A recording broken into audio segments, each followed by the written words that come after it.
ಎಲ್ರಿಗೂ ನಮಸ್ತೆ. ನಾನು Muttesh N. So assistant professor and principal of HPL Degree College, Harapanhalli. So I am going to explain you the subject of organizational behavior. So ಈ organizational behavior ಅಲ್ಲಿ previous videoದಲ್ಲಿ I given the meaning of organizational behavior, fundamental concept of organizational behavior, and why we need to study the organizational behavior and the scope of organizational behavior. So ಇಷ್ಟನ್ನು ನಾನು ಹೇಳಿದ್ದೀನಿ. So ಇವತ್ತಿನ ಕ್ಲಾಸಲ್ಲಿ I will explain you about the personality. So personality ಅನ್ನೋ concept ಅನ್ನ I am going to explain. So personality ಅಂದ್ರೆ ಏನು ಅಂತ ಹೇಳಿದ್ರೆ, so when you heard the word of personality, ನಮಗೆ ಪರ್ಸನಾಲಿಟಿ ಅನ್ನೋ ವರ್ಡ್ ಕೇಳಿದ ತಕ್ಷಣ ಏನಂತ ಅನಿಸುತ್ತೆ? ಈಗ ಒಬ್ಬ ಫಿಸಿಕಲಿ ತುಂಬ ಚೆನ್ನಾಗಿದ್ದ ಅಂತ ಹೇಳಿದ್ರೆ, ಅಥವಾ ಫಿಸಿಕಲಿ ಒಳ್ಳೆ ಬಾಡಿ ಇತ್ತು ಅಂದರೆ ನಾವೇನಂತ ಕರಿತೀವಿ, ನೋಡು ಪರ್ಸನಾಲಿಟಿ ಹೆಂಗಿದೆ ಅವನು, ಅಥವಾ ನಾವು ಒಂದು ಪರ್ಸನಾಲಿಟಿನ ಮೇಂಟೈನ್ ಮಾಡಬೇಕು ಅಂತ ಹೇಳ್ತೀವಿ. So this is a general context.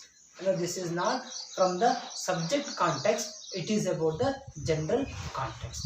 ಹಂಗಿದ್ಮೇಲೆ what is the subject concept of a personality? So subject ಕಾಂಟೆಕ್ಸ್ಟಿನ ಪ್ರಕಾರ ಪರ್ಸನಾಲಿಟಿ ಅಂದರೆ ಏನು ಅಂತ ಹೇಳಿದ್ರೆ, so personality means the internal dynamics of an individual or the internal complexities of an individual. So complexities ಅಂತ ಹೇಳಿದ್ರೆ combinations ಅಂತ ಕರಿತೀವಿ ನಾವು. ಸೊ ಕಾಂಪ್ಲೆಕ್ಸ್ ಅಂತ ಹೇಳಿದ್ರೆ ಡಿಫಿಕಲ್ಟ್ ಅಂತೀವಲ್ಲ, ಅದಲ್ಲ. So combinations with in an individual ಇದು. So there are certain authors are going to suggest. So ಕೆಲವೊಬ್ಬ ಆಥರ್ ಪ್ರಕಾರ ಪರ್ಸನಾಲಿಟಿ ಅಂದರೆ ಏನು? It is internal dynamics of an individual. So there are some authors or there are some psychologists who will suggest that personality is not only relating to the internal complexities or the internal dynamics, it also contains with the external one. ಅದಕ್ಕೆ ನಾವೇನಂತ ಹೇಳ್ಬೋದು? Personality means the external appearance of on person and the internal dynamics of an person. So personality includes both. So personality includes both. One is internal dynamics of an individual and the second one is external appearance of an individual. So this is about the meaning of personality. And the next is we can know about the determinants of personality. So determinants of personality. So as a person have a personality, so majorly three determinants which will determine the personality of an person. So ಒಬ್ಬ person ಪರ್ಸನಾಲಿಟಿಯನ್ನು determine ಮಾಡೋದಕ್ಕೆ there are three determinants. So first one is heredity. So heredity is a major determinant which will determine the personality of a person. So you know heard about the word of heredity. So heredity means there are certain contributions by the previous generations to the next generation. So or the earlier generation to the present generation. That we can call as a heredity. It may be from their parents or it may be from their grandparents. So ಇದನ್ನು ನಾವೇನಂತ ಕರಿತೀವಿ? Heredity ಅಂತೇಳಿ ಕರಿತೀವಿ. So as A personality, the way of thinking of a person may be from the heredity, okay, or definitely the external appearance of person is from the heredity. So ಒಬ್ಬ person face ನೋಡ್ತೀವಿ ಅಂತ ಹೇಳಿದ್ರೆ ಅದು external appearance in the personality ಒಳಗೆ external appearance ಕೂಡ ಇರುತ್ತೆ ಅಂತ ನಾನು ಹೇಳಿದ್ದೀನಿ. ಈಗ ಏನು ಹೇಳಿದ್ರೆ, so by seeing one person's face, ಒಬ್ಬ ಪರ್ಸನ್ನಿನ ಫೇಸ್ ಅನ್ನು ನೋಡಿದಾಗ that face is from their parents or from their grandparents. ಅಂದರೆ ಅವ್ರು ನೋಡೋದಕ್ಕೆ ಅವರ ಫಾದರ್ ಥರ ಕಾಣ್ಬೋದು, ಅಥವಾ ಅವ್ರ ಮದರ್ ಥರ ಕಾಣ್ಬೋದು, ಅಥವಾ ಅವ್ರ ಗ್ರ್ಯಾಂಡ್ ಫಾದರ್ ಥರ ಕಾಣ್ಬೋದು, ಅಥವಾ ಅವರು ಗ್ರ್ಯಾಂಡ್ ಮದರ್ ಥರ ಕಾಣ್ಬೋದು. So that means the external appearance of a person is from the heredity. And also the way of speaking style. ಈಗ ಅವರು ನಿಂತ್ಕೊಳ್ಳೋ ಸ್ಟೈಲು, ಅವರು ಮಾತಾಡ್ತಕ್ಕಂಥ ಸ್ಟೈಲು, ಅದೆಲ್ಲದೂ ಕೂಡ ಮೆಜಾರಿಟಿ ಯಾವುದರಿಂದ ಬಂದಿರುತ್ತೆ? ಹೆರಿಡಿಟಿಯಿಂದ ಬಂದಿರುತ್ತೆ. So this is a first determinant which will determine the personality. And the second one is environment. So ಎನ್ವಿರಾನ್ಮೆಂಟಲ್ಲೂ ಕೂಡ so the personality is going to determine. So environment ಯಾವ ಥರ ಡಿಟರ್ಮೈನ್ ಮಾಡುತ್ತೆ ಅಂದರೆ, if you are with the good people we will build a good personality, if we are with the bad people we are going to build a bad personality ಅಲ್ವಾ. So ಏನಂದರೆ just I can remember one story and let me tell you that story in short. ಏನಂದರೆ ಒಂದು ರಾಜ್ಯದಲ್ಲಿ so ರಾಜನಿಗೆ ಬೇಕಾದಂಥ ಒಂದು ತುಂಬ ಇಷ್ಟಪಡ್ತಕ್ಕಂಥ ಒಂದು ಆನೆ ಇರ್ತದೆ. ಸೊ ಆ ಆನೆನ ಊರು ಹೊರಗಡೆ ಕಟ್ತಾ ಇದ್ರು. ಸೊ ಊರು ಹೊರಗಡೆ ಒಂದು ಅದಕ್ಕೆ ಅಂತ ಒಂದು ಮನೆ ಮಾಡಿಬಿಟ್ಟು ಸೊ ಅಲ್ಲಿ ಕಟ್ತಾ ಇದ್ದಾರೆ. ಸೊ ಒಂದು ಸ್ವಲ್ಪ ದಿನ ಆಯ್ತಂತೆ. ಒಂದು ಸ್ವಲ್ಪ ದಿನ ಆದಮೇಲೆ ಆನೆಯ ಬಿಹೇವಿಯರಲ್ಲಿ ಚೇಂಜ್ ಆಯ್ತಂತೆ. ಏನು ಅಂತೇಳಿದರೆ, ಯಾರಾದರೂ ಹತ್ರ ಬಂದರೆ ಅವರಿಗೆ ಹೊಡೆಯೋದು ಅಥವಾ ಅವರಿಗೆ ಹಿಂಸೆ ಕೊಡ್ತಕ್ಕಂಥದ್ದು ಇದನ್ನೆಲ್ಲ ಮಾಡ್ತಾ ಇರ್ತಾರೆ. ರಾಜಿಗೆ ಚಿಂತೆ ಆಗ್ಬಿಡ್ತಂತೆ, ಅಲ್ಲ ಇಷ್ಟು ಚೆನ್ನಾಗಿರ್ತಕ್ಕಂಥ ಆನೆ, ನಾನಿಷ್ಟು ಇಷ್ಟಪಡ್ತಕ್ಕಂಥ ಆನೆಗೆ ಏನಾಯಿತು, ಸೊ ಈ ಥರ ಯಾಕೆ ಇದರ ನಡವಳಿಕೆಯಲ್ಲಿ ಬದಲಾವಣೆ ಆಯಿತು ಅಂತೇಳಿ ಮಂತ್ರಿ ಜೊತೆ ಡಿಸ್ಕಸ್ ಮಾಡಿದ್ದಾನೆ. ಏನಾಗಿರ್ಬೋದು ಆನೆಗೆ ಅಂತ. ಅವಾಗ ಮಂತ್ರಿ ಹೇಳಿದಂತೆ, ನನಗೆ ಒಂದು ವಾರ ಟೈಮ್ ಕೊಡ್ರೆ, ಒಂದು ವಾರ ಟೈಮ್ ಆದಮೇಲೆ ನಾನು ಏನಾಗಿದೆ ಆನೆಗೆ ಅಂತೇಳಿ ಹೇಳ್ತೀನಿ ಅಂತ. ಅವಾಗ ಏನಂತಂತೆ, ಆ ಮಂತ್ರಿ ನೈಟು ಅಬ್ಸರ್ವ್ ಮಾಡೋಕ್ಕೆ ಅಂತ ಹೋದಂತೆ. ಅಲ್ಲಿ ಏನಾಗ್ತಿತ್ತು ಅಂತೇಳಿದ್ರೆ, ಒಂದು ದರೋಡೆಕೋರರ ಗುಂಪು ದುಡ್ಡನ್ನೆಲ್ಲ ದರೋಡೆ ಮಾಡ್ಕೊಂಡು ಅಲ್ಲಿಗೆ ಬಂದು ಅವ್ರಿಗೆ ಗೊತ್ತಿಲ್ಲ ಇಲ್ಲ ಆನೆ ಇದೆ ಅಂತೇಳಿ ಗೊತ್ತಿಲ್ಲ. ಸೊ ಅದರಿಂದ ಕುತ್ಕೊಂಡು ಮಾತಾಡೋರಂತೆ. ಅಂದರೆ ದೇ ಆರ್ ಶೇರಿಂಗ್. ಈಗ ನಾನು ಅವ್ರನ್ನ ಹೊಡೆದು ನಾನು ದುಡ್ಡು ಇಸ್ಕೋಬೇಕು, ಅಥವಾ ಅವ್ರಿಗೆ ಚಾಕು ತೋರಿಸಿ ದುಡ್ಡು ಇಸ್ಕೊಂಡೆ, ಅವ್ರಿಗೆ ಎದುರಿಸಿ ದುಡ್ಡು ಇಸ್ಕೊಂಡೆ, ಈ ಥರ ಎಲ್ಲ ಮಾತಾಡೋರಂತೆ. ಆ ಆನೆ ಏನು ಮಾಡುತ್ತೆ, ಅದನ್ನೆಲ್ಲ ಕೇಳಿಸ್ಕೊಂಡು ಆಯಿತಾ, ಸೊ ತನ್ನ ಬಿಹೇವಿಯರ್ನ ಚೇಂಜ್ ಮಾಡ್ತಾನೆ. ಅದಕ್ಕೆ ಮಂತ್ರಿ ಹೇಳಿದಂತೆ, ಆಯಿತು ನನಗೆ ಇನ್ನೂ ಒಂದು ವಾರ ಟೈಮ್ ಕೊಟ್ಟರೆ ಆನೆನ ಚೇಂಜ್ ಮಾಡ್ತೀನಿ ಅಂತ. ಆವಾಗ ರಾಜಿಗೆ ಕಂಪ್ಲೇಂಟ್ ಮಾಡಿ, ಸೊ ಅಲ್ಲಿರ್ತಕ್ಕಂಥ ಸೈನಿಕರ ಸಹಾಯದಿಂದ ಆಯಿತಾ, ಸೈನಿಕರ ಸಹಾಯದಿಂದ ಏನು ಮಾಡಿದ್ರಂತೆ, ಅವ್ರನ್ನ ಆ ಕಳ್ಳರನ್ನ ಬಿಡಿಸಿದ್ರು. ಆ ದರೋಡೆಕೋರನ್ನ ಅಲ್ಲಿಗೆ ಬರದೇ ಇರೋಂಗೆ ನೋಡ್ಕೊಂಡ್ರಂತೆ. ಅವಾಗ ಒಂದು 4 ಜನ ಗುಂಪು ಒಳ್ಳೆ ಮಾತಾಡೋಕೆ ಹೇಳಿದಂತೆ. ಕಳ್ಳರು ಹೆಂಗೆ ದರೋಡೆಕೋರು ಹೆಂಗೆ ಮಾತಾಡ್ತಿದ್ರಲ್ಲ, ಬಂದು ಅವರು ಹಂಗೆ ಮಾತಾಡೋದು. ಏನಂದರೆ, ಇಲ್ಲ ನಾವು ಜನಗಳಿಗೆ ಸಹಾಯ ಮಾಡಬೇಕು, ನಮ್ಮ ಹತ್ರ ಸಿಂಪತಿ ಇರಬೇಕು, ಅನುಭೂತಿ ಇರಬೇಕು, ಸೊ ಈ ಥರ ಎಲ್ಲ ಮಾತಾಡ್ತಾರೆ. ಅವಾಗ ಏನು ಈ ಥರ ಎಲ್ಲ ಒಂದು ವಾರ ಮಾತಾಡಿದಾಗ ಏನಾಗ್ತಂದರೆ, ಆ ಆನೆಯ ನಡವಳಿಕೆಯಲ್ಲಿ ಚೇಂಜ್. ಇದು ಏನು ಇಂಡಿಕೇಟ್ ಮಾಡ್ತದೆ ಅಂತ ಹೇಳಿದರೆ, the environment will change the persons personality. ಅದನ್ನು ನಾವು ಎನ್ವಿರಾನ್ಮೆಂಟ್ ಪರ್ಸನ್ಸಿನ ಪರ್ಸ್ನಾಲಿಟಿ ಡಿಟರ್ಮೈನ್ ಮಾಡುತ್ತೆ ಅಂತೇಳಿ ನಾವಿಲ್ಲಿ ಹೇಳ್ಬೋದು. And the next one is situation.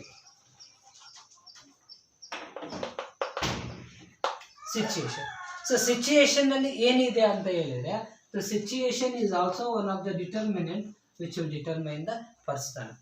You might see some of the movies. So movies ಅಲ್ಲೆಲ್ಲ ನೋಡಿದಾಗ, ಸೊ ತುಂಬ ಸಾಧು ಮನುಷ್ಯ he will become a rowdy or he will become a killer ಅಲ್ಲ. ಸೊ ಯಾಕೆ, why he will change his thinkings means, or why his feeling is going to change means, so because of the situation. So ನಾವೆಲ್ಲ ನೋಡ್ತೀವಿ, ಉದಾಹರಣೆಗೆ ವೀರಪ್ಪನ್ ಇದ್ರು ಅದಲ್ವಾ, so he is very harmful to the forest, or he is very harmful to the ಏನದು forest animals. So ಅದನ್ನೆಲ್ಲ ಯಾಕೆ ಮಾಡ್ತಾ ಇದ್ರು ಅಂತ ಹೇಳಿದ್ರೆ, ಈ face the one situation, so by suffering that situation ಈ ಈಸ್ ಚೇಂಜ್ಡ್ ಅಲ್ಲ, ಅದು ಚೇಂಜ್ ಆಗ್ತಾರೆ ಅಂತೇಳಿ ನಾವು ಹೇಳ್ತೀವಿ. So this is the another one. So these are all the 3 determinants which will determine the personality of a person. So ಈ 3 determinant ಪರ್ಸನಾಲಿಟಿಯ person ಅನ್ನು ನಾವು ಡಿಟರ್ಮೈನ್ ಮಾಡ್ತಾರೆ. So next is we can discuss about the brief that means brief understanding of the theories of personality.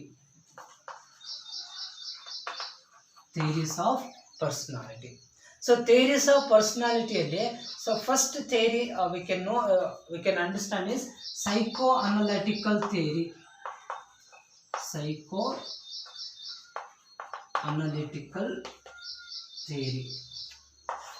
Psychoanalytical theory we can call that. So psychoanalytical theory which is suggested by Sigmund Freud.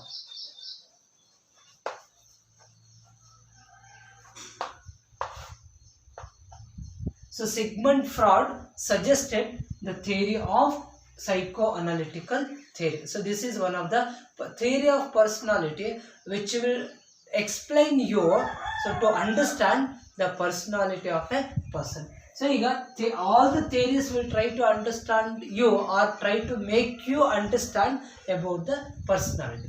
So theories of personality ಅಂದ್ರೆ ಏನಂದ್ರೆ ಪರ್ಸನ್ನಿನ ಪರ್ಸನಾಲಿಟಿಯನ್ನು ನಾವು ಯಾವ್ಯಾವ ರೀತಿ ಅರ್ಥ ಮಾಡ್ಕೋಬಹುದು ಅಂತಕ್ಕಂಥ ಹೇಳದೆ so theories of person. ಅದರಲ್ಲಿ ನಾನು ಮೊದಲನೇ ಥಿಯರಿ ಏನು ಹೇಳಿದೆ, so psycho analytical theory.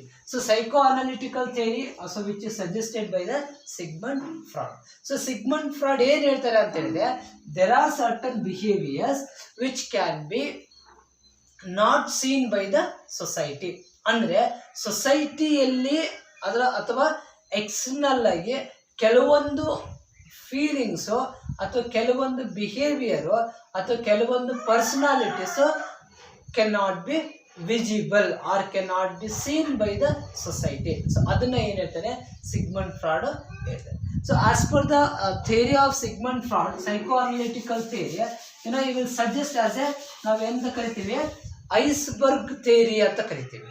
So ಇದಕ್ಕೆ ಇನ್ನೊಂದು ವರ್ಡ್ ಏನಂತ ಹೇಳಿದ್ರೆ ಐಸ್ಬರ್ಗ್ ಥಿಯರಿ ಅಂತೇಳಿ ಕರಿತೀವಿ. ಐಸ್ಬರ್ಗ್ ಥಿಯರಿ ಅಂತ ಯಾಕೆ ಕರಿತೀವಿ ಅಂತ ಹೇಳಿದ್ರೆ, the Sigmund Freud will state that if you put a ice cube ಅಂದ್ರೆ ಒಂದು ಮಂಜುಗಡ್ಡೆನ ನೀರಿನೊಳಗೆ ಹಾಕಿದ್ರೆ the majority of the portion will be under the water. ಅದರಲ್ಲಿ ಏನಾಗುತ್ತೆ, ಮೆಜಾರಿಟಿ ಆಫ್ ದ ಪೋರ್ಷನ್ ನೀರಿನ ಒಳಗಿರುತ್ತೆ. ಸೊ ಸ್ವಲ್ಪ ಪೋರ್ಷನ್ ಮಾತ್ರ ಎಲ್ಲಿರುತ್ತೆ, ನೀರಿನ ಮೇಲೆ. ಸೊ ಅದನ್ನ ಏನು ಹೇಳ್ತಾರೆ, ಸೊ ಅದಕ್ಕೋಸ್ಕರ ಏನಂದ್ರೆ ಐಸ್ಬರ್ಗ್ ಥಿಯರಿ ಅಂತೇಳಿ ಹೇಳ್ತಾರೆ. So Sigmund Freud so you will divide the 3 stages or the 3 things so in the personality. ಅವ್ರೇನು ಹೇಳ್ತಾರೆ, ಈಗ ಉದಾಹರಣೆಗೆ ಒಂದು ಐಸ್ಬರ್ಗ್ ಇದೆ ಅಂತ ಅಂದ್ಕೊಳ್ಳೋಣ. So assume that so this is the water.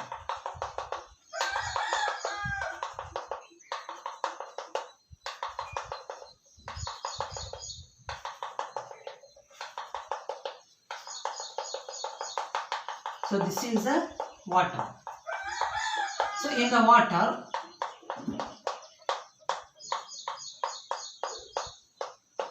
so ಈ ವಾಟರ್ ಅಲ್ಲಿ if you put a iceberg, so ಇದರಲ್ಲಿ ಐಸ್ಬರ್ಗ್ ಅನ್ನು ಹಾಕಿದ್ರೆ, ಸೊ ಒಂದು ದೊಡ್ಡ ಐಸ್ಬರ್ಗ್ ಇತ್ತು ಅಂತ ಅನ್ಕೊಳ್ಳೋಣ.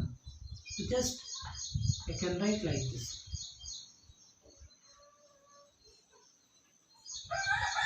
ಸೊ ಇಲ್ಲಿ ಇದು ಐಸ್ಬರ್ಗ್ ಆಯ್ತಾ. ಸೊ ಇದು ವಾಟರ್, ಸೊ ಇದು ಐಸ್ಬರ್ಗ್. ಸೊ ಐಸ್ಬರ್ಗ್ ಅನ್ನ ವಾಟರ್ ಅಲ್ಲಿ ಹಾಕಿದ್ರೆ ಅಥವಾ ಒಂದು ಮಂಜುಗಡ್ಡೆನ ವಾಟರ್ ಅಲ್ಲಿ ಹಾಕಿದ್ರೆ ಯು ಕ್ಯಾನ್ ಸಿ ದಟ್ ಇದು ಒಂದು ಸ್ಟೇಜ್ ಇದೆ, ಇಲ್ಲಿ ಒಂದು ಸ್ಟೇಜ್ ಇದೆ, ಇಲ್ಲಿ ಒಂದು ಸ್ಟೇಜ್ ಇದೆ. So you might observe it, the majority of the portion is under the water. So majority portion water ಒಳಗೆ ಇದೆ. ಅದಕ್ಕೆ ಏನು ಮಾಡ್ತಾರೆ, they will divide it as a id, ego, super ego. So ಈ ತರ ಸಿಗ್ಮಂಡ್ ಫ್ರಾಯ್ಡ್ ಕ್ಲಾಸಿಫೈ ಮಾಡ್ತಾರೆ. So ಒಂದು id, second one ego, third one super ego. ನಾವೇನ್ ಮಾಡ್ತೀವಿ, ಸೈಕೋ ಅನಾಲಿಟಿಕಲ್ ಥಿಯರಿಯಲ್ಲಿ there are 3 things. So that is id, ego and super ego. So id means the personality of a person which is visible to the society. ಅಂದ್ರೆ ಸಮಾಜದಲ್ಲಿ ಏನು ಒಬ್ಬ ವ್ಯಕ್ತಿಯ ವ್ಯಕ್ತಿತ್ವವನ್ನು ನೋಡ್ತಾರೋ ಅದು ಈದಾಗಿರ್ತದೆ. Which is aware by individual and which is aware by the society. ಅಂದರೆ ಆ ಬಿಹೇವಿಯರು ಸೊಸೈಟಿಗೂ ಗೊತ್ತಿರ್ತದೆ, ಪರ್ಸನ್ಗೂ ಗೊತ್ತಿರ್ತದೆ. ಅದು ಇದು. So there is a stage called ego ಆಯ್ತಾ. So ego means the person try to hide something because the society will not accept it. ಅಂದರೆ ಕೆಲವೊಂದು ಬಿಹೇವಿಯರು ಸೊಸೈಟಿ ಅಕ್ಸೆಪ್ಟ್ ಮಾಡೋದಿಲ್ಲ ಅಂತೇಳಿ ಏನು ಮಾಡ್ತಾನೆ, the person will control it. ಅದು ಏನಾಗಿರ್ತದೆ, ego ಆಗಿರ್ತದೆ. So next one is super ego which is never visible to the society. ಸೊಸೈಟಿಗೆ ಅದು ಯಾವುದೇ ಕಾರಣಕ್ಕೂ ಕೂಡ ಕಾಣೋದಿಲ್ಲ. ಅದಕ್ಕೆ ಕನ್ನಡದಲ್ಲಿ ನಾನೆಲ್ಲೋ ಒಂದು ಕಡೆ ಹೋದಾಗ ಬರೆದಿದ್ರು, ಕನ್ನಡದಲ್ಲಿ ಸಿಗ್ಮಂಡ್ ಫ್ರಾಯ್ಡ್ ಹೆಸರು ಹಾಕಿ ಬರೆದಿದ್ರು. ಏನು ಬರೆದಿದ್ರು ಅಂತ ಹೇಳಿದ್ರೆ, ಕಣ್ಣಿಗೆ ಕಾಣುವ ಒಬ್ಬ ವ್ಯಕ್ತಿಯ ವ್ಯಕ್ತಿತ್ವ ಮಂಜುಗಡ್ಡೆ ಅಂದರೆ ನೀರಿನ ಮೇಲಿರುವ ಮಂಜುಗಡ್ಡೆಯಂತೆ. ಕಣ್ಣಿಗೆ ಕಾಣುವ ಒಬ್ಬ ವ್ಯಕ್ತಿಯ ವ್ಯಕ್ತಿತ್ವ ನೀರಿನ ಮೇಲಿರುವ ಮಂಜುಗಡ್ಡೆಯಂತೆ, ಕಣ್ಣಿಗೆ ಕಾಣದೇ ಇರುವ ವ್ಯಕ್ತಿಯ ವ್ಯಕ್ತಿತ್ವ ನೀರಿನೊಳಗಿನ ಮಂಜುಗಡ್ಡೆಯಂತೆ, ವ್ಯಕ್ತಿಯ ನಿಜವಾದ ವ್ಯಕ್ತಿತ್ವ ನೀರಿನೊಳಗಿನ ಮಂಜುಗಡ್ಡೆಯಂತೆ. ಅಂದರೆ the real personality of a person cannot be visible by the society. So ಯಾವುದೇ ಕಾರಣಕ್ಕೂ ಸೊಸೈಟಿಗೆ ಒಬ್ಬ ವ್ಯಕ್ತಿಯ ನಿಜವಾದ ವ್ಯಕ್ತಿತ್ವ ಗೊತ್ತಾಗೋದಿಲ್ಲ, ಕ್ಯಾನ್ ನಾಟ್ ಬಿ ವಿಸಿಬಲ್ ಅಂತ ಆರ್ಗ್ಯೂ ಮಾಡೋದು ಯಾರು? Sigmund Freud. So this is the theory of the personality, that is psycho analytical theory, ಅಥವಾ ನಾವೇನಂತ ಕರಿತೀವಿ ಐಸ್ಬರ್ಗ್ ಥಿಯರಿ ಅಂತೇಳಿ ಕರೀತೀವಿ. So this is the first theory of a personality, ಯಾವುದು? Sigmund Freud ಇಂದ ಸೈಕೋ ಅನಾಲಿಟಿಕಲ್ ಥಿಯರಿ. ಸೊ ಈಗ ನಮಗೆ Sigmund ಫ್ರಾಯ್ಡಿನ psycho analytical theory ನಾವು ನೋಡಿದ್ವಿ. So next one it's about the type theory ಮತ್ತು ಟ್ರೇಟ್ ಥಿಯರಿ ಅಂತ ಬರುತ್ತೆ. Type theory and the trait theory. So here the type theory and the trait theory. So these two theories are there. So first one is type theory. So type theory alli, so there are theories which will describe the nature of a personality. So nature of personality. So ಅಂದ್ರೆ ಒಬ್ಬ ಪರ್ಸನ್ನಿನ ಪರ್ಸನಾಲಿಟಿಯ ನೇಚರನ್ನು ಹೇಳ್ತಕ್ಕಂಥದ್ದು type theory ಆಗಿರುತ್ತೆ. ಈಗ type theory ಒಳಗೆ we have type A personality ಮತ್ತು type B personality ಅಂತ. Type A personality,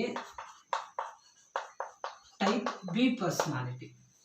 so type A personality ಮತ್ತು type B personality. So ನಾನು ಹೇಳಿದೆ based on the nature of a person. So ಒಬ್ಬ ಪರ್ಸನ್ನಿನ nature ಮೇಲೆ ನಾವು we will divide it. So ಇವೆರಡರ ಜೊತೆಗೆ ಟೈಪ್ ಎ ಮತ್ತು ಟೈಪ್ ಬಿ ಥಿಯರಿ ಜೊತೆಗೆ ಆಯಿತಾ. So we have one more judgment personality. Judgment personality. Next perceptive personality. Perceptive personality. ಈಗ ನಮಗೆ ಟೈಪ್ ಎ ಪರ್ಸನಾಲಿಟಿ ಪರ್ಸನ್ನಿನ ನೇಚರ್ ಏನು ಅಂತ. ಸೊ ಟೈಪ್ ಎ ಪರ್ಸನಾಲಿಟಿಯ ಪರ್ಸನ್ನಿನ ನೇಚರ್ ಏನು ಅಂತ. ಸೊ ಅವರ ನೇಚರ್ ಏನು ಅಂತ ಹೇಳಿದ್ರೆ, so they are very active. Okay, so type A theory personality ಹೆಂಗಿರ್ತಾರೆ? So they are very active and they are ready to take a responsibility. So ರೆಸ್ಪಾನ್ಸಿಬಿಲಿಟಿಯನ್ನು ತಗೊಳೋದಕ್ಕೆ ರೆಡಿ ಇರ್ತಾರೆ. ಆ್ಯಂಡ್ ಏನೋ they are hard working people. So ಅವರು ತುಂಬ hard work ಮಾಡ್ತಕ್ಕಂಥ persons ಆಗಿರ್ತಾರೆ. ಇದು ಟೈಪ್ ಎ ಪರ್ಸನಾಲಿಟಿಯ ಏನದು ನೇಚರ್. ಸೊ ಟೈಪ್ ಬಿ ಪರ್ಸನಾಲಿಟಿದು ಇದಕ್ಕೆ ಆಪೋಸಿಟ್ ಇರ್ತದೆ ಆಯಿತಾ. ಅಂದರೆ ದೇ ಆರ್ ವೆರಿ ಲೇಜಿ ಆಯಿತಾ. So they are very lazy. So ಎಷ್ಟು ಲೇಜಿ ಇರ್ತಾರೆ ಅಂತೇಳಿದ್ರೆ ಅವರು ಮಾಡೋ ಕೆಲಸನ ಮಾಡಬೇಕು ಅಂತ ಯಾವತ್ತೂ ಅಂದ್ಕೊಳ್ಳೋದಿಲ್ಲ. ಸೊ ನಿಧಾನಕ್ಕೆ ಮಾಡಿರೋದು, ಆಮೇಲೆ ಮಾಡಿರೋದು. So like that they are very lazy. ಏನಂದರೆ ಒಂದು ತಮಾಷೆಗೆ ಹೇಳ್ತಿರ್ತಾರೆ, ಒಂದು ರೂಮಲ್ಲಿ ಒಂದು 4 ಜನ ಫ್ರೆಂಡ್ಸ್ ಬಾಡಿಗೆಗಿದ್ರಂತೆ. ಭೂಕಂಪ ಆಗ್ತಾ ಇತ್ತಾನೆ. ಒಬ್ಬರು ಬಂದು ಹೇಳಿದಂತೆ ಭೂಕಂಪ ಆಗ್ತೈತೆ ಬೇಗ ಹೋಗಮ್ಮ. ಅದಕ್ಕೆ ಬಿದ್ರಿ ಬಿಡು ಓನರ್ ರೂಮ್ ಬೀಳ್ತದೆ, ನಮ್ದೇನಲ್ಲ. ಸೊ ದಟ್ ಮೀನ್ಸ್ ಈ ಹ್ಯಾಸ್ ಅಷ್ಟು ಒಂದು ಲೇಸಿನೆಸ್ ಇರ್ತದೆ. ಯಾರಿಗೆ? ಟೈಪ್ ಬಿ ಪರ್ಸನಾಲಿಟಿ ಅವರಿಗೆ. ಬಟ್ ಟೈಪ್ ಎ ಪರ್ಸನಾಲಿಟಿ ಅವರು ಆ ಥರ ಇರೋದಿಲ್ಲ. ಸೊ ಅವರು ದೇ ಆರ್ ವೆರಿ ಆಕ್ಟಿವ್. ಆಮೇಲೆ ಇವರು ರೆಸ್ಪಾನ್ಸಿಬಿಲಿಟಿ ತೊಗೊಳೋಕ್ಕೆ ರೆಡಿ ಇರೋದಿಲ್ಲ. ಏನದು always they will transfer responsibility to the other persons. ಇದು ಟೈಪ್ ಎ ಮತ್ತು type B. So next judgement personality. So as the name indicates judgement, ಅವರು ಆಸ್ ಪರ್ ದೇರ್ ಡಿಸಿಷನ್. ನಾವು judgement ಅಂತ ಏನು ಹೇಳ್ತೀವಿ? ಜಡ್ಜ್ಮೆಂಟ್ ಅಂತ ಏನು ಹೇಳ್ತೀವಿ ಅಂದರೆ ಯಾವುದು ಕರೆಕ್ಟ್ ಇದೆ ಯಾವುದು ತಪ್ಪಿದೆ ಅಂತ ನೋಡ್ತೀವಲ್ವಾ. ಸೊ ಅದನ್ನು ನೋಡಿ ನಾವು ಡಿಸೈಡ್ ಮಾಡೋದು. ಹಂಗೆ ಡಿಸಿಷನ್ ಮೇಕಿಂಗನ್ನು ತಗೊಂಡು ಫಸ್ಟು ಬೇರೆ ಬೇರೆ ಆ್ಯಂಗಲ್ ಯೋಚನೆ ಮಾಡಿ afterwards only they will execute any work ಅಲ್ಲ. ಸೊ ಅದು ಆಗುತ್ತೋ ಇಲ್ಲ ಅಂತೇಳಿ ಮುಂಚೆನೇ ನೋಡ್ಕೊಂಡು, ಸೊ ಮುಂಚೆನೇ ಏನೋ they will decide it and they will judge it. ಅದು ನಾವು ಜಡ್ಜ್ಮೆಂಟ್ ಪರ್ಸನಾಲಿಟಿ ಅಂತೇಳಿ. Next perceptive personality. So perceptive personality ಒಳಗೆ ಏನಾಗುತ್ತೆ ಅಂತ ಹೇಳಿದ್ರೆ, ಸೊ ದೇ ಆರ್ ಫಾರ್ವರ್ಡೆಡ್. ಅಂದರೆ ಸೊ ಮುಂಚೆನೇ ಪ್ರೀ ಪ್ಲ್ಯಾನ್ ಮಾಡಿ ಮುಂಚೆನೇ ಎಲ್ಲದನ್ನೂ ಆಲೋಚನೆ ಮಾಡಿ ಸೊ ದೇ ವಿಲ್ ವರ್ಕ್. ಈಗ ಉದಾಹರಣೆಗೆ ಫಾರ್ ಎಕ್ಸಾಂಪಲ್ ನಿಮ್ಮದು BCom ಮುಗೀತು. BCom ಮುಗಿದಾಗ ನೀವು MComಗೆ ಅಪ್ಲಿಕೇಶನ್ ಹಾಕ್ತೀರಿ ಅಥವಾ MComಗೆ ಓದೋಕ್ಕೆ ಹೋಗ್ತೀರಿ ಅಂತ ಅಂದರೆ ಅಪ್ಲಿಕೇಶನ್ ಹಾಕೋದಕ್ಕಿಂತ ಮುಂಚೆ ಎಲ್ಲರ ಹತ್ರನೂ ಯೂನಿವರ್ಸಿಟಿ ಯಾವ್ದು ಚೆನ್ನಾಗಿ ಅಂತ ಕೇಳಿ, ಯಾವ ಯೂನಿವರ್ಸಿಟಿಲಿ ಏನೇನು ಸಿಲೆಬಸ್ ಇದೆ ಅಂತ ಕೇಳಿ, ಈಗ ಅಪ್ಲಿಕೇಶನ್ ತೊಗೊಂಡೋಗಿ ಎಲ್ಲಿಗೆ ಹೋಗ್ಬೇಕು, ಅಪ್ಲಿಕೇಶನ್ ಫೀಸ್ ಎಷ್ಟಾಗುತ್ತೆ ಅಲ್ಲ, ಸೊ ಅಡ್ಮಿಷನ್ ಫೀಸ್ ಎಷ್ಟಾಗುತ್ತೆ, ಸಬ್ಜೆಕ್ಟ್ ಯಾವ್ಯಾವ ಇರ್ತವೆ, ಟೀಚರ್ಸ್ ಯಾರ್ಯಾರು ಇರ್ತಾರೆ ಆಯಿತಾ. ಸೊ ಯೂನಿವರ್ಸಿಟಿ ಕ್ಯಾಂಪಸ್ ಎನ್ವಿರಾನ್ಮೆಂಟ್ ಇದೆ, ಕ್ಯಾಂಪಸಲ್ಲಿ ಮಾಡ್ಬೇಕಾ, ಕಾಲೇಜಲ್ಲಿ ಮಾಡ್ಬೇಕಾ, ಕ್ಯಾಂಪಸಲ್ಲಿ ಮಾಡಿದರೆ ಚೆನ್ನಾಗ, ಕಾಲೇಜಲ್ಲಿ ಮಾಡಿದರೆ ಚೆನ್ನಾಗ, ಅಥವಾ ಯಾವ್ದಾರ ಒಂದು ಕಂಪನಿಗೆ ಜಾಬಿಗೆ ಹೋಗ್ತೀರಾ ಅಂತಂದರೆ ಆ ಕಂಪನಿ ಹೆಂಗಿದೆ, ಆ ಕಂಪನಿ ಗುಡ್ ವಿಲ್ ಏನಿದೆ, ಆ ಕಂಪನಿಲಿ ಎಷ್ಟು ಜನ ವರ್ಕರ್ಸ್ ಇದ್ದಾರೆ, ನಮಗೆ ಯಾರು ಪರಿಚಯದರಿದ್ರು ಅಂತೇಳಿ ಆ ವರ್ಕಿಂಗ್ ಎನ್ವಿರಾನ್ಮೆಂಟ್ ಹೆಂಗಿರುತ್ತೆ, ಅಲ್ಲಿ ಸ್ಯಾಲ್ರಿ ಹೆಂಗಿರುತ್ತೆ, ಪ್ರಮೋಷನ್ ಹೆಂಗಿರುತ್ತೆ, ಇನ್ಕ್ರಿಮೆಂಟ್ ಹೆಂಗಿರುತ್ತೆ, ಅಸೆಸ್ಮೆಂಟ್ ಹೆಂಗಿರ್ತದೆ. ಸೊ ಇದೆಲ್ಲದನ್ನು ಸಹ ಮುಂಚೆನೇ ನೀವು ಕೇಳ್ಕೊಂಡು ಅದಾದ್ಮೇಲೆ ಹೋಗ್ತೀರಿ. ಅದನ್ನೇನಂತ ಕರಿತೀವಿ ನಾವು ಪರ್ಸೆಪ್ಟಿವ್ ಪರ್ಸನಾಲಿಟಿ ಅಂತೇಳಿ ಕರಿತೀವಿ. ಸೊ ಜಡ್ಜ್ಮೆಂಟ್ ಪರ್ಸನಾಲಿಟಿಯಲ್ಲಿ ಅಷ್ಟಕ್ಕೊಂದೆಲ್ಲ ಇರೋದಿಲ್ಲ. ಈಗೇನು MCOM ಅಪ್ಲಿಕೇಶನ್ ಹಾಕ್ಬೇಕಂದ್ರೆ ಉದಾಹರಣೆಗೆ ನೀವು ಸೊ ಬಳ್ಳಾರಿ ಹೋಗ್ತೀರಿ ಅಥವಾ VSK ಹೋಗ್ತೀರಿ ಅಂತ, VSK ಯೂನಿವರ್ಸಿಟಿಗೆ ಹೋಗ್ತೀರಿ ಅಂತ ಅಂದರೆ so directly you will go to the university. ಏನು ಒಂದಿಷ್ಟು ಅಪ್ಲಿಕೇಶನ್ ಫೀಸನ್ನು ತೊಗೊಂಡು ಸೀದಾ ಅಲ್ಲಿಗೆ ಹೋಗಿ ಅಲ್ಲಿ ಯಾರನ್ನ ಕೇಳಿ ಅಪ್ಲಿಕೇಶನ್ ಕೊಟ್ಟು ಯಾವಾಗ ಅಡ್ಮಿಷನ್ ಇದೆ ಅಂತ ಕೇಳ್ಕೊಂಡು ವಾಪಸ್ ಬಂದ್ಬಿಡ್ತೀವಿ. So that is the nature of judgement. ಇವು ಸೊ ಟೈಪ್ ಥಿಯರೀಸ್. ಇಲ್ಲಿ ಟೈಪ್ A ಥಿಯರಿ ಮತ್ತು type B theory. So next one ಏನಿದೆ ಟ್ರೇಡ್ ಥಿಯರಿ ಅಂತ ನಾನು ಹೇಳಿದೆ. Trait theory. So trait theory ಒಳಗೆ trait means the way to assess the personality ಅದಲ್ಲ. So trait means the way are the indications are how we are going to assess the personality. So ಪರ್ಸನಾಲಿಟಿಯನ್ನು ಯಾವ ರೀತಿ assess ಮಾಡಬಹುದು ಅಂತ ಹೇಳ್ತಕ್ಕಂಥದ್ದೇ trait theory. So basically there are 32 traits are there in the personality to assess the person. ಈಗ ಆ 32 ಅನ್ನು ನಾನು ಹೇಳೋದಿಲ್ಲ, ಅಂದರೆ ಸೊ 16 into 2 ಅಂದರೆ 16 as a one positive way, so opposite of is in another opposite way. So ಇದು ಒಂದು way ಅಲ್ಲಿ ಒಂದು ಟ್ರೇಟ್ ಇತ್ತು ಅಂದರೆ ಆ ಟ್ರೇಟಿಗೆ ಆಪೋಸಿಟ್ ಆಗಿ ಇನ್ನೊಂದು ಇರ್ತದೆ. ಹಾಗಾಗಿ ಸೊ 16 into 2 32 traits. ಸೊ ನಾನು ಹೇಳಿದಲ್ಲ ಆ 32 traits ಅನ್ನು ಹೇಳೋದಕ್ಕೆ ಸೊ ಎಕ್ಸ್ಪ್ಲೈನ್ ಮಾಡೋದಕ್ಕೆ it will take so much of time. ಹಾಗಾಗಿ just 1 or 2 I will make it as a brief ಅದಲ್ಲ. ಸೊ ಟ್ರೇಟಲ್ಲಿ ನಮಗೆ ಸೊ ಉದಾಹರಣೆಗೆ ಏನಂತ ಹೇಳಿದರೆ so some of the people will believe ಆಯಿತಾ. ಸೊ ಬಿಲೀವ್ ಅಥವಾ ನಾವೇನಂತ ಕರಿತೀವಿ ಟ್ರಸ್ಟ್, ಸಸ್ಪೆನ್ಸ್, ಸಸ್ಪೀಷಿಯಸ್ ಅಂತಲೇ ಹೇಳ್ಬೋದು. ಸಸ್ಪೀಷಿಯಸ್.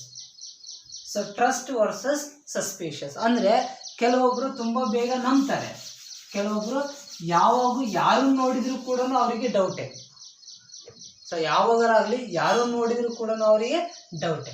ಸೊ ಕೆಲವೊಬ್ರು ಎಲ್ಲದನ್ನು ನಂಬ್ತಾರೆ. ಸೊ ನನ್ನ ಫ್ರೆಂಡ್ ಒಬ್ಬ ಇದ್ದ, ಅವನೇನು ಮಾಡೋಣ ಅಂತ ಹೇಳಿದ್ರೆ ಈ ವಿಲ್ ಹ್ಯಾವ್ ಎ ಡೌಟ್.